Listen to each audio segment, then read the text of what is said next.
चलिए फ्रेंड, आज माँ के आशीर्वाद से चलते हैं पक्षियों को दाना देने छत पे।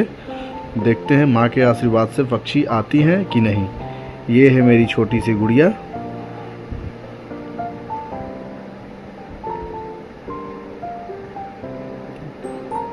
देखिए कैसे पक्षी को दाना दे रही है। ये छोटी सी बच्ची अभी 1.5 साल की है। अब हम वेट करते हैं, देखते हैं कि पक्षियाँ आती है कि नहीं। चलिए अब हम छुप जाते हैं, नहीं तो हम लोग को देख के आएंगी नहीं, डर जाएंगी।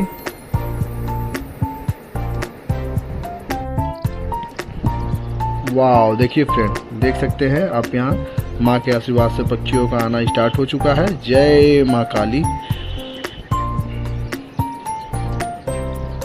माँ का कृपा ऐसे ही बना रहे कि हमको इन पक्षियों का पेट भरने का सौभाग्य प्राप्त हो। फ्रेंड, आप लोग से भी विनती है, आप लोग से भी मेरा यही कहना है, आप लोग भी अपने छत पे या बालकोनी में कहीं भी चिड़िया को दाना पानी दे जिससे कि उनको गर्मी से राहत मिले। तो आप लोग भी इस नेक काम में सहयोग करें सबका।